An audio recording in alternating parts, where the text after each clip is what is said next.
우리 낙원교회가 하나님의 은혜로 목포의 핫한 교회가 되었습니다. 그래서 새가족이 얼마나 많아졌는지 몰라요. 교회에 새로운 사람들 그리고 기존에 있는 성도들이 얼굴은 아는 것 같은데 이름을 몰라서 우리 3월부터 3개월간 이름표를 붙이고 이름과 그리고 얼굴을 확인하자. 그래서 지금 그렇게 이름표를 붙이고 같이 예배를 드리고 있습니다. 감사한 일이죠.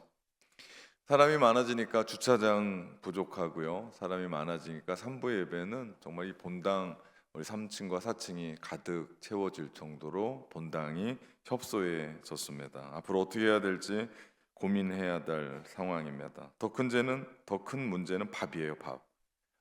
매 주일 우리 주방에 식당에 인산인해 저렇게 사람들이 많아요. 와, 넘어지지 않는 게 다행이죠. 우리 군대에 가면 이런 얘기가 있어요. 전쟁에 진 군인은 용서할 수 있어도 배식에 실패한 군인은 용서할 수 없다라는 얘기가 있습니다. 그만큼 먹는 게 중요해요. 밥이 중요합니다. 그래서 주일날 주방에 가면 이 밥 한 그릇의 소중함을 절감해요. 그래서 저는 그 주일날 매주 오는 새 가족들을 만나고 함께 식사하고 늘 주방에 가서 우리 주방에서 열심히 일하는 우리 권사님들한테 존경을 표하고 설거지하는 분들에게 인사를 합니다. 수고하신다고. 정말 쉽지 않은 부분이에요. 누가 특식이라도 내면 고기거든요. 그럼 설거지가 이건 장난이 아닙니다. 풀만 있을 땐 편한데 기름기 끼면 쉽지가 않아요. 제가 속으로 그런 생각해요. 여자분들은 몰라도 남자분들을 보면서 속으로 야, 저 인간들은 집에 가서도 저렇게 할까?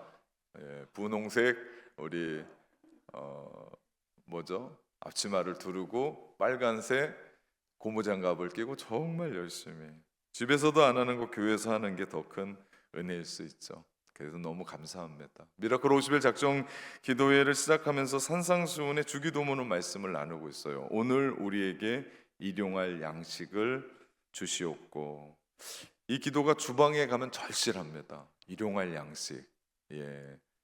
죄 용서를 구하는 간구는 우리의 영혼을 위한 간구라면 일용할 양식은요 우리의 육신을 위한 기도의 원초적인 기도입니다. 주님 그거 무시하지 않으셨어요. 그거 구해라 라고 이야기합니다. 오늘 요한복음의 6장의 말씀은 바로 그 밥에 대한 얘기예요.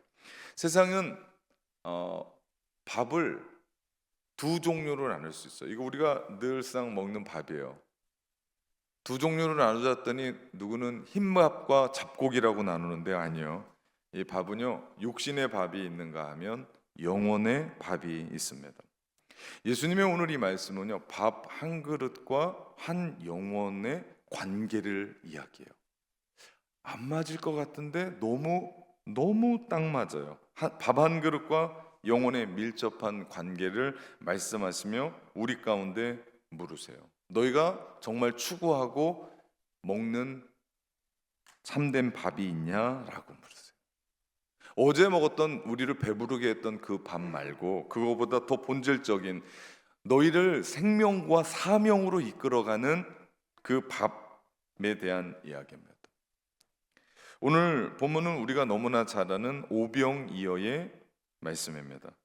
사람들이 오병이어의 이 기적의 이야기를 들으면서 물고기 2마리와 보리떡 5개로 5,000명이 먹었다라는 것에 사건에만 몰두합니다. 혹은 조그만 아이가 자기가 먹으려고 했던 도시락 주님께 드림으로 말미암아 그 사건이 일어났다라는 것에 집중해요. 근데 사실 그런 이야기에 우리도 나눔을 해야 되고 헌신을 해야 된다는 것에 은혜를 받긴 하는데 우리가 지금 따라오고 있는 요한복음의 흐름상 그리고 요한복음 6장에 와서 예수님이 말씀하시는 진짜 이야기와는 좀 다르다는 얘기예요. 이 사건을 통해서 우리 예수님이 우리에게 진짜 이야기하고 싶은 말이 있다는 거예요. 메시지가 있다는 거예요. 그것은 요한복음 6장의 핵심은 생명의 떡 예수 그리스도. 너희가 이것을 먹어야 된다는 거예요. 참떡.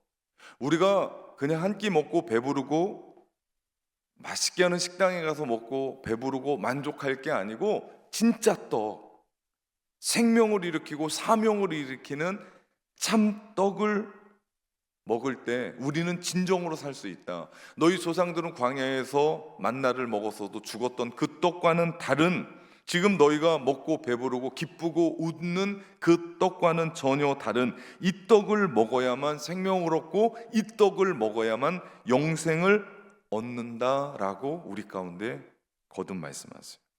유대인들은 굶주린 배를 채우기 위해서 혁명적인 메시아를 기다렸습니다.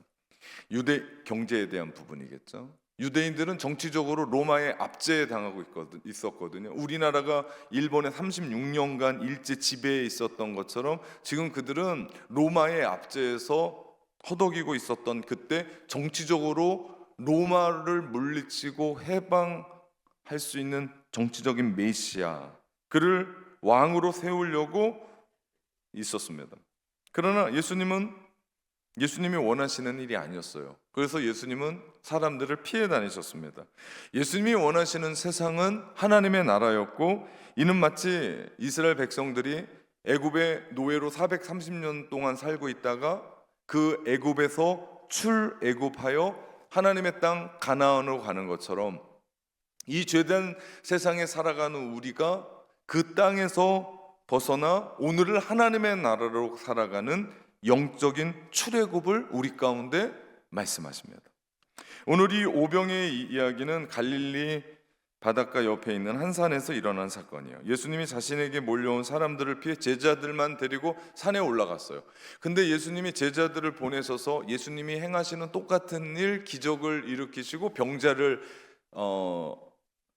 고치시는 그런 사건을 마을마다 일으키셨거든요. 그랬더니 사람들이 눈이 떠졌어요.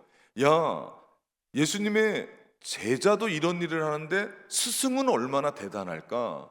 그러면서 어떻게 찾았는지 예수님과 제자들이 있는 그 산까지 찾아오게 됐고 인산인해를 이루게 됐어요. 수많은 사람들이 뭘 알고 예수님을 따른 건 아니었습니다. 예수님을 진정으로 이해했고 예수님이 주시려고 하는 그 참된 떡 먹으며 영혼을 배부르게 하는 분이다라고 알고 찾아온 건 아니었어요.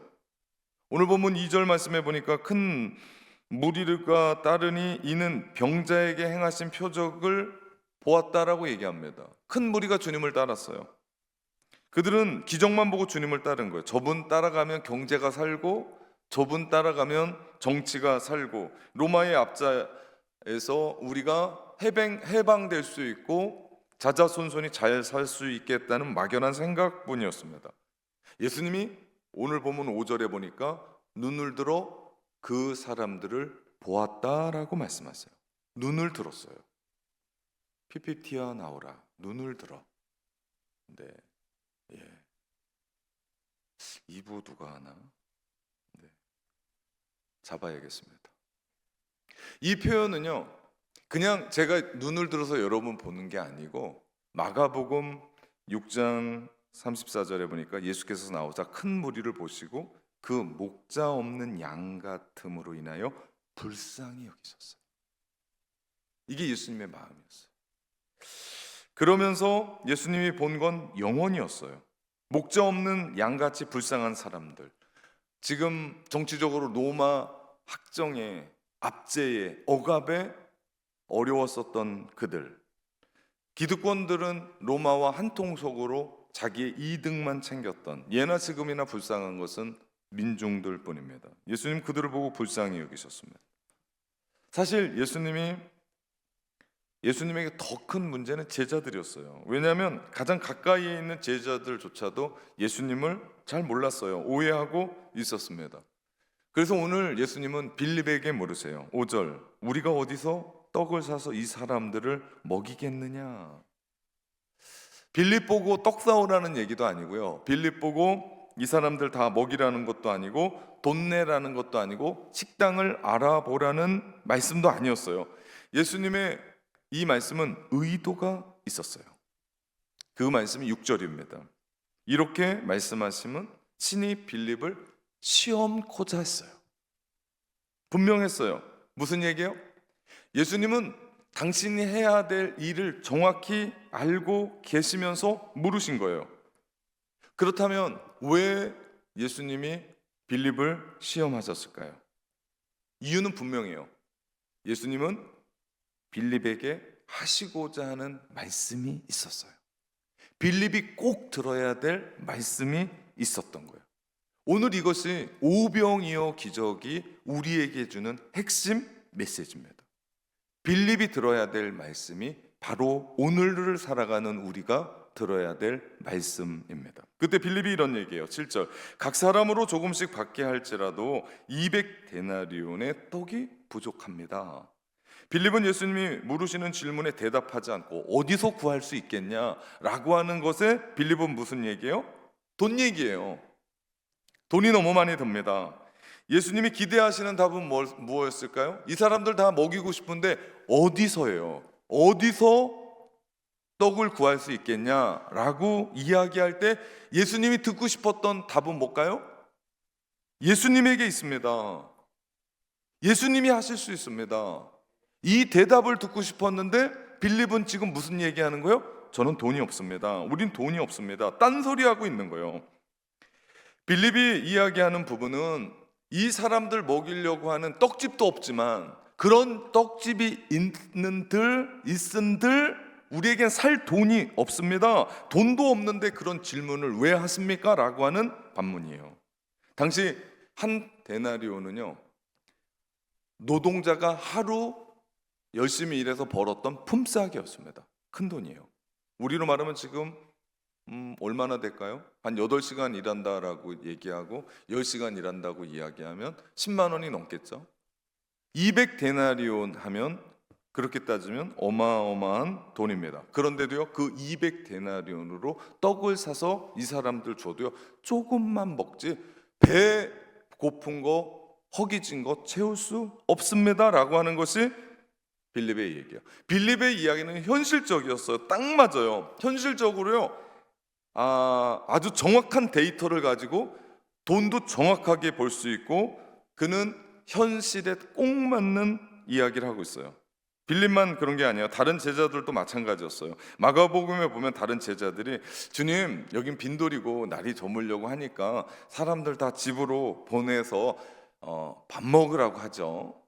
그게 더 나을 것 같습니다. 누가 봐도 상식적이에요. 누가 봐도 합리적이에요. 누가 봐도 지금 취할 수 있는 최상의 시나리오예요. 딱 맞는 얘기예요. 좋은 대책일 것 같아요. 무리하지 않아도 이 사람들을 먹일 수 있는 좋은 아이디어고 서로 불편하지 않을 것 같아요. 그때 예수님과 빌립의 대화에 안드레가 낍니다. 안드레가 예수님이 어디서 떡을 얻을 수 있겠냐 그랬더니 안드레가 그거를 딱 붙잡았어요. 그러더니 어린아이에게서입니다 라고 얘기를 하는 거예요. 왜냐하면 그 어린아이가 도시락을 갖고 있는데 물고기 2마리와 보리떡 5개를 가지고 있는 거예요. 오늘 본문 8절과 9절입니다. 제자 중 하나 곧 시몬 베드로의 형제 안드레가 예수께 여짜오되 여기 한 아이가 있어 보리떡 5개와 물고기 2마리를 가지고 있습니다. 그러면서 안드레가 하지도 않아도 될 얘기를 하는 거예요. 뭐라고 얘기해요? 그러나 그것이 이 많은 사람에게 얼마나 되겠습니까? 누가 봐도 안 된다는 얘기예요. 너무 적은 양이에요. 그 어린 아이 하나가 먹어도 부족할 양입니다 라고 얘기해요. 빌립과 안드레 이 두 사람이 말하는 걸 가만히 보면요, 모두 절망할 이유를 찾아요. 포기해도 괜찮을 이유. 여러분, 이 정도 되면 우리도 이런 얘기 좀 할 수 있는 거 아니에요? 지금 현실이 어떻고 지금 내가 버는 게 어떻고 지금 내가 살아가는 것이 어떤지쯤은 누구라도 아는 거 아닙니까? 거기에 괜한 희망을 걸지 말자라고쯤은 우리도 얘기할 수 있는 거 아니에요? 안 된다는 거예요. 없다는 거예요. 할 수 없다. 괜한 짓 하지 말라라고 하는 얘기예요. 그들 앞에 그렇게 해도 될 만한 실물의 증거가 있고, 증인이 있고 정황이 있고 증거들이 차고 넘쳐요. 현실이 그래요. 살아가는 게 빡빡해요. 그리고 어려워요. 그리고 데이터가 분명해요. 현실은 그들 편이었어요. 아니, 그들은 지금 절망하고 있는 중이었습니다. 빌립은 필요한 양의 떡의 데이터를 정확하게 뽑았어요. 그러면서 안 된다고 얘기해요. 안 되래도 정확하게 얘기합니다. 적은 양의 음식을 가지고 먹을 수 없다라고 하는 현실에 입각한 정확한 이야기를 합니다. 그리고 무엇보다도 제자들은 암묵적으로 주님, 오늘 이 강좌는 우리가 모이라고 해서 온 것도 아니고 무료 강좌 아닙니까? 우리가 초청한 것도 아닌데 저녁까지 주는 건 과한 것 아닐까요? 강의료도 안 받는데 밥까지요? 우리가요? 지금요?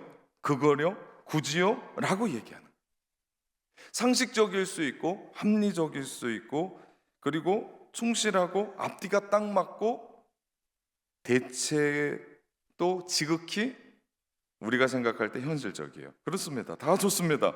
상식적이고 현실적이고 그리고 지금 우리의 처지에 딱 맞는, 그리고 정말 직관하고 있는 거예요. 근데 제자들에게 하나 잊고 있는 게 있어요. 망각하고 있는 게 있어요. 그것은 지금 그들이 누구와 함께 하고 있냐는 거예요. 지금 그들이 누구와 대화하고 있냐는 거예요. 지금 그들이 누구와 함께 있습니까? 지금 누구와 대화하고 있어요? 예수 그리스도. 그들이 지금 예수님과 함께 있어요. 저는 현실적인 얘기하지 말자는 게 아니에요. 저는 분석하지 말고 얼렁뚱땅하게 뭔가를 하자고 얘기하는 게 아니에요.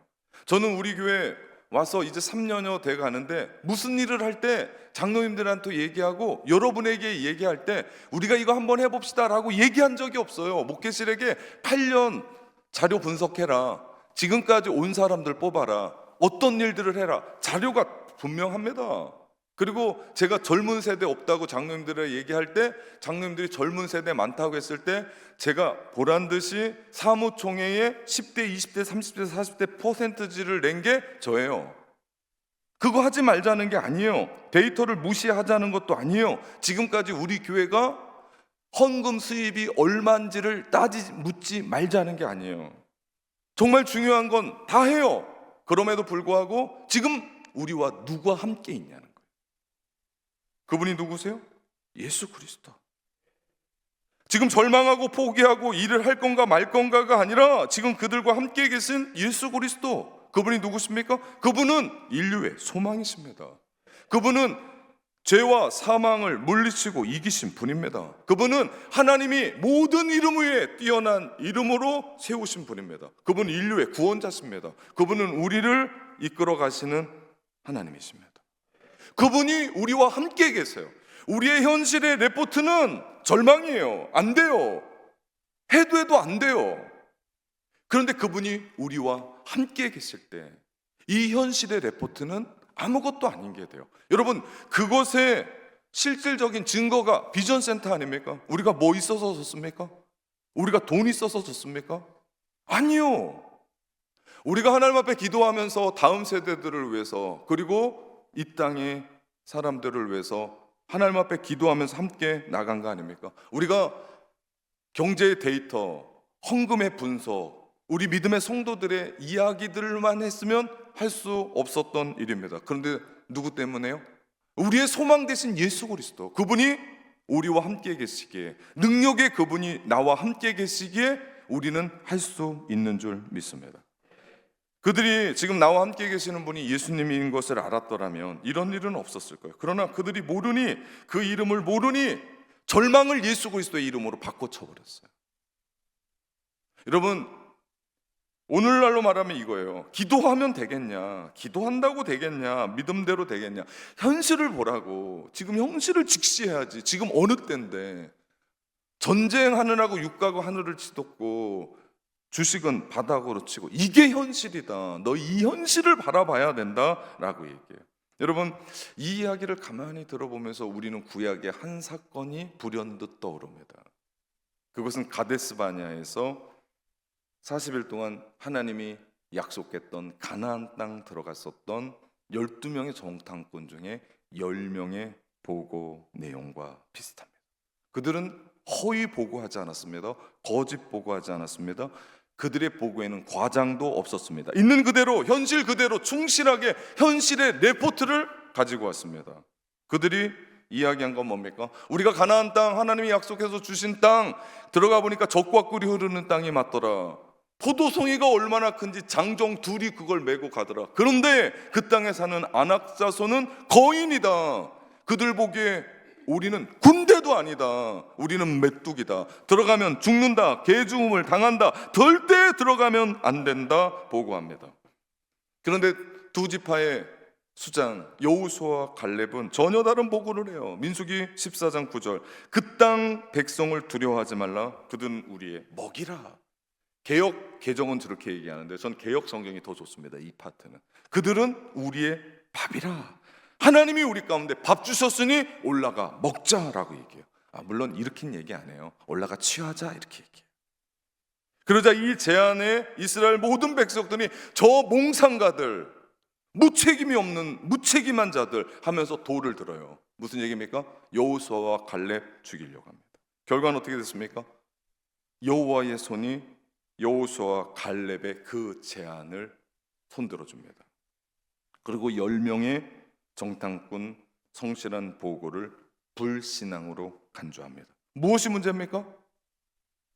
핵심은 그들이 하나님을 몰랐어요. 저는 현실을 직시하지 말자는 게 아니에요. 지금 이 시대가 어떤 시대인지 눈 감고 살자는 게 아니에요. 맹목적으로 광신으로 살자는 게 아니에요. 기도만 하자는 얘기가 아니에요. 우리가 기도하는 이유, 미라클 50일 작정 기도회 하면서 우리가 알아야 될 이유는 우리가 현실에 너무 급급하고 살아가니까, 우리가 현실에 너무 매몰되어 살아가니까 나를 창조하셨고 나와 함께 하시는 전능하신 하나님을 잊어버리더라. 우리의 삶에는 그분이 없더라. 그냥 주일날 예배드리며 하나님 앞에 예배드리는 거지, 내 삶 속에서 내 눈물 나는 현실 앞에서 내 답답한 현실의 레포트 앞에 누가 없어요? 하나님이 없더라. 그들이 하나님을 몰랐습니다. 핵심은 여기에 있습니다. 하나님의 능력을 믿지 않았어요. 어떻게 그럴 수 있습니까? 그들이 출애굽할 때 그들은 어떻게 할 수 없는 홍해를 만났어요. 다 죽었다라고 그들은 울부짖었습니다. 그때 하나님은 홍해를 마른 길로 열어요. 그리고 그 당시에 애굽을 세계 최강으로 만들었던 대전차 부대 600승이 전차가 바로와 함께 달려옵니다. 끝난 겁니다. 그런데 어떤 일이 일어났습니까? 홍해 깊은 바다에 그들은 수장되어 버렸습니다. 그들 모두가 건너편에서 모두가 살고 하나님 앞에 속옷치고 춤추며 찬양했던 그들, 이런 민족이 없었어요. 그런데 어떻게 하나님을 믿습니까? 가데스 바네아에서.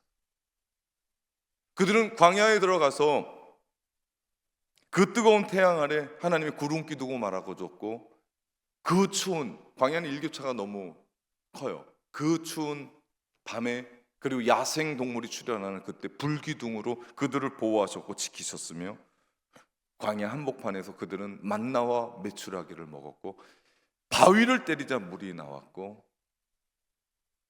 120만, 많게는 260만의 사람들이 가는 곳마다 사막에서 오아시스를 만났습니다. 한두 번 그러면 우연이라고 생각하는데 가는 곳마다 오아시스를 만났어요. 사막의 오아시스는 진주입니다. 그거 없으면 죽는 겁니다. 그런데 그걸 어떻게 잃어버려요? 전능하신 하나님, 우리 민족을 사랑하시는 그 하나님이 나와 함께 계시고 우리와 함께 계시기에 우리가 살았습니다. 그런데 지금 10개의 지파에서 내놓은 분석과 대책은 인간적으로 반박할 수 없는 훌륭한 보고서예요. 현실 그대로의 보고서예요. 그런데 문제는 그 보고서에는 누가 없어요? 살아계신 하나님이 없어요. 그 보고서에는 누가 없어요? 전능하신 하나님을 무능한 하나님으로 내놓는 도전장이었어요. 이 두 제자의 대답도 마찬가지입니다. 문제가 뭡니까? 예수님을 몰라요. 자기도 안 되니까 예수님도 안 되는 줄 알아요. 그래서 절망하고 한숨 짓고 낙심하고. 아니, 예수님이 좀 전까지 보여주셨던 표적이 뭐냐고요. 요한복음 우리가 읽어오면서 요한복음엔 7가지의 기적만 선별해서 실어요. 지금 오병이어의 이 기적, 표적이라고 얘기하는 게 4번째예요. 다른 건 다 잃어버려도 첫 번째 건 우리 기억할 수 있지 않습니까? 가나 혼인잔치에서 밥 먹는 자리 아니었어요.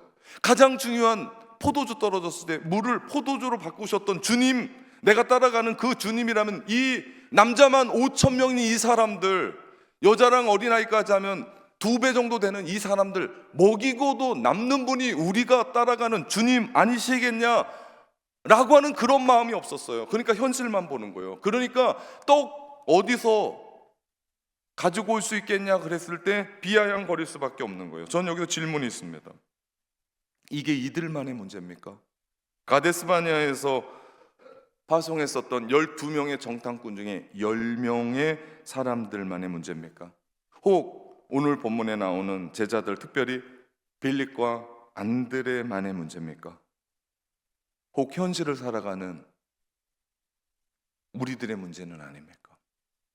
너무 열심히 살다 보니까, 너무 현실에 급급하다 보니까, 너무 현실에 어려움을 느끼다 보니까 내가 기도하는 건 어디 갔나 없고, 내가 믿는 하나님은 어디 갔나 없고, 이 세상의 소망이라고 외치는 예수 그리스도 노래는 그렇게 많이 하는데 그분이 실제적으로 나한테 다가오셔서 나를 일으켜 주시고 나에게 새 소망을 주시고 내가 한번 할 수 있다 라고 하는 그런 마음으로 일어날 수 있는 마음이 어디 갔습니까? 그들은 모르고 있었습니다. 아니, 그들은 정직하게 말하면 우리는 모르고 살아갑니다. 그것은 살아계신 하나님의 말씀은 믿을 때 그대로 이루어진다는 사실입니다. 하나님의 역사는 눈으로 보고 입으로 먹고 손으로 만지는 하나님의 나라. 그런데 그들은 몰랐습니다. 아니, 믿지를 못했습니다. 그래서 예수님이 그 많은 사람들 먹이실 수 있다, 어디서라고 얘기할 때 예수님입니다 라고 얘기하는 답이 없었어요. 어디서 떡을 내서 이 사람들 먹을 수 있겠냐 그랬을 때 예수님께 있습니다. 능력은 주님께 있습니다. 우리의 인생의 답은 주님께 있습니다. 눈물을 너무 많이 흘려서 그랬을까요? 너무나 절망을 많이 했어서 그랬을까요? 아니면 탄식을 너무 많이 해서 그랬을까요? 그들은 몰랐습니다. 그리고 그들은 예수님이 이 무리를 먹여야 할 의무와 연민, 긍휼이 있다는 것을 몰랐습니다. 예수님의 마음을 몰랐습니다. 나도 지금 못 먹고 있는데 혹 지금 나만 먹으면 됐지 뭐 남들까지 먹이는데 그 사치 아닌가? 그 오버 아닌가? 라고 생각해요. 예수님이 왜 그 무리를 보시고 불쌍히 여기시고 먹이시려고 애쓰시는지, 그 고통을 자신의 고통으로 겪으시려고 하는지 몰랐어요. 그것이 예수 그리스도의 십자가의 사랑 아닙니까? 죄 없으신 그분이 죄 많은 우리를 위해서 대신 십자가 지심으로 말미암아 온 인류가 살게 되는, 그들은 부활 때까지 몰랐어요. 부활하신 예수님을 만나고 나서 그들은 비로소 눈이 떠집니다. 끝끝내 공생애 때 몰랐습니다. 더 큰 문제는 제자들이 이 무리뿐만 아니라 자신들에게도 입으로 먹는 양식 이상의 영적인 양식, 참된 떡이 필요하다는 걸 몰랐습니다. 참된 떡 대신 예수 그리스도를 몰랐습니다. 그분을 먹었어야 돼요. 그분을 마셨어야 돼요. 왜? 그분이 참 떡이시고 참 음료시기 때문에. 이 말은 예수님을 믿으라는 얘기와 똑같아요. 주님을 먹고 마신다라는 얘기는 주님을 의지한다는 얘기와 똑같아요. 주님을 붙든다는 얘기를 마찬가지예요. 주님을 바라본다라고 하는 얘기에 주님과 함께 동행한다라는 말과 동일한 얘기입니다. 그들은 자신들이 예수님과 함께 능력을 나타내서 병자는 고쳤을지 모르지만 내가 작은 예수로 살아가야 된다는 것을 까마득하게 몰랐습니다. 사실 빌립과 안드레는 어느 정도의 현실 인식을 하며 살았습니다. 근데 여러분 그거 아십니까? 이건 빌립과 안드레만이 아니라 현대를 살아가는 사람들은 이 정도, 아니 믿지 않는 사람들도요, 우리보다 더 현실을 정확하게 분석하고 파악합니다. 하지만 그들에게 그것에 대한 분석과 데이터는 있을지 모르지만 답이 없는 거예요. 이게 우리를 답답하게 하는 거 아닙니까? 이렇고 이래서 세상은 이런데, 그럼 묻습니다. 답은 뭐냐? 이 절박한 현실에 뭐가 없다는 거예요? 답이 없다는 거예요. 더욱이 우리의 현실 인식과 이를 기초로 한 내일의 예측은 항상 정확하지가 않아요. 그래도 옛날에는요, 소위 전문가들이 대책을 내면 비슷했어요. 어느 정도 같습니다. 그리고 잘 맞으면 대박을 쳤어요. 근데 지금은요, 다 빗나가요. 맞힐 수가 없습니다. 특별히 우리의 인생, 갑작스러운 사랑하는 누군가의 죽음, 갑작스럽게 나에게 닥쳐오는 건강의 적신, 삶을 살아가면서 우리 인생에 왜 그렇게 많은지 모르는 인생의 돌발 상황들, 변수들, 그것이 우리의 인생을 흔들고 우리의 인생을 가로막고 우리를 아프게 하고 눈물을 흘리게 하는 거 아닙니까? 이게 한두 번이 아닙니다. 그럴 때마다 어떻게 해야 될까? 어떻게 살아야 될까? 어떻게 이 문제를 풀고 나가야 될까? 지금까지 내가 해왔던 대로 안 되고 내 인생이 풀리지 않는 겁니다. 내가 배 아파서 난 자식들 이제는 내 말도 듣지 않고 내 마음대로 안 되는, 내가 기대했던 어떤 것 안 되는 겁니다. 풀리지 않는 겁니다. 아주 다르고 낯선 상황들이 우리의 현실로 다가오는데 그럴 때마다 우리의 인생이 정말 힘들어집니다. 이럴 때 어떻게 해야 되나?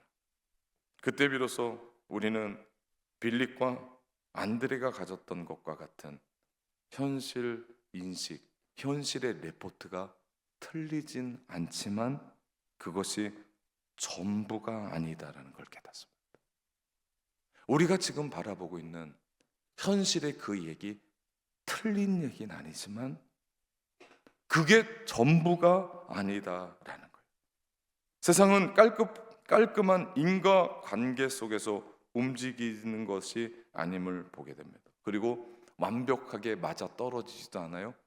더 문제는 답이 없어요. 내 생각대로 돌아가자. 요즘같이 어려울 때가 있지 않나? 또 있었을까? 이전보다 더 힘겨운 삶 살아가는 것 같아요. 경제도 정치도 세계 질서도. 더 문제는 내 마음이에요. 내 삶이에요. 이럴 때 우리에게 주님이 빌립에게 던졌던 질문을 하십니다. 이 사람들이 다 먹으려면 어디서 떡을 사야겠네? 이제는 우리가 대답할 차례입니다. 예, 주님.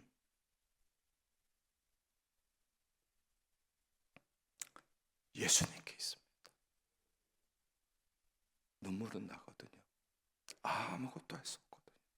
그런데 예수님께 있습니다. 받아들이는 거예요. 인정하는 거예요. 주님만이 생명의 구원자십니다. 주님만이 답이십니다. 주님만이 소망이십니다. 나는 주님만 따라갑니다. 답이신 예수 그리스도. 그러면서 우리는 고백합니다. 내는 주의 영광을